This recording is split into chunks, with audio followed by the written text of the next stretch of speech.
વેલ hello હું doctor Snehal Hemantkumar વકીલના છું. I am international cyber crime lawyer, data protection અને એઆઈ સ્પેશિયલિસ્ટ. વેલ આ જે સ્કેમ છે which is known to be rent a boyfriend scam, આ પ્રેક્ટિકલી વુમન ઓડિયન્સ જે છે કે વુમન વ્યુઅર્સ જે છે તેમને ટાર્ગેટ કરતું એક સ્કેમ છે. આપણે એમ કહી શકીએ છીએ કે જેમ ડિજિટલ અરેસ્ટ જે છે તે સિનિયર સિટીઝનને ટાર્ગેટ કરવા માટે હતું, સિમિલરલી ઇન્વેસ્ટમેન્ટ સ્કેમ્સ ઇન્વેસ્ટર્સને ટાર્ગેટ કરવા માટે હતું, તેમજ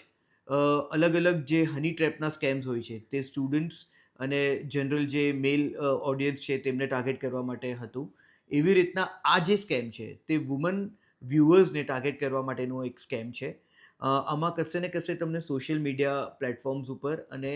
આપણે એમ કહી શકીએ છીએ કે digital marketing through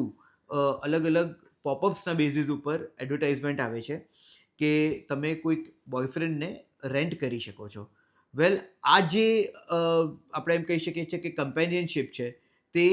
non physical કમ્પેનિયનશિપ છે. કશે ને કશે ઘણા બધા લોકો શો ઓફ કરવા માટે કે પછી કોઈક ને કોઈક પાર્ટીમાં લઈ જવા માટે કે મૂવી ડેટ માટે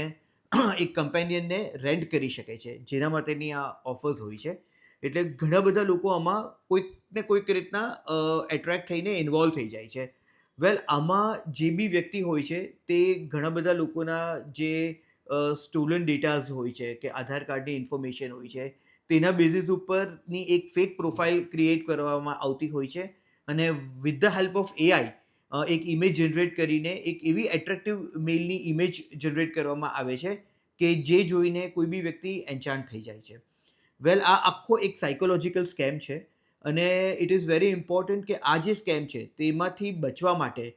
ધે શુડ બી અવેર, અને તે કોઈક ને કોઈક રીતના આવી એડવર્ટાઇઝમેન્ટ જે છે તેને ઉપર ઇન્વોલ્વ થઈને કોઈ લિંક ઉપર ક્લિક નહીં કરે, ક્યાં તો એ લોકોની સાથે ફર્ધર ફાઇનાન્શિયલ કોઈક આપણે એમ કહી શકીએ છીએ કે ટ્રાન્ઝેક્શન નહીં કરે. આ જે સ્કેમ છે તે ફ્રેન્કલી એવા એક ઓડિયન્સને ટાર્ગેટ કરતું હોય છે કે જેની સર્ફિંગ હેબિટ આ રીતની હોય છે. કારણ કે જ્યારે તમે કોઈક વસ્તુની સર્ફિંગ હેબિટ ધરાવતા હો છો ત્યારે તમારા ડેટા પોઈન્ટ્સ બની જાય છે, અને એ જે ડેટા પોઈન્ટ્સ છે તેના બેઝિસ ઉપર તમારું પ્રોફાઇલિંગ થાય છે, અને એના બેઝિસ ઉપર જ તમને પોપઅપ્સ આવે છે, અને તમે એ પોપઅપ્સ પર ક્લિક કરો છો એટલે કશે ને કશે અલગ અલગ જગા પર તમે જાઓ છો જ્યાં તમને ફર્ધર વિક્ટિમાઇઝ કરવામાં આવે છે. ઘણી બધી ફેરી આપણે એમ બી કહી શકીએ છીએ કે એવું પણ થઈ શકે છે કે તમારી ઉપર એ પોપઅપ્સના બેઝિસ ઉપર જ્યારે તમે એની પર ક્લિક કરો છો ત્યારે બેકડોરમાં કોઈ સ્ક્રિપ્ટ રન કરીને તમને કોઈ અલગ જગ્યા પર લઈ જાય છે, ક્યાં તો બેકડોરથી તમારા જે ગેજેટ છે તેની અંદર કોઈને કોઈ એપ્લિકેશન ઇન્સ્ટોલ થઈ જાય છે, જે તમારા જે બી ગેજેટ છે તેના બધા પ્રાઇવેટ સેન્સિટિવ કોન્ફિડેન્શિયલ ડેટા જે છે એ કોમ્પ્રોમાઇઝ કરી દે છે. એક વસ્તુ બીજું હું કહેવા જઈશ આમાં કે આ જે સ્કેમ છે it is not only a financial scam,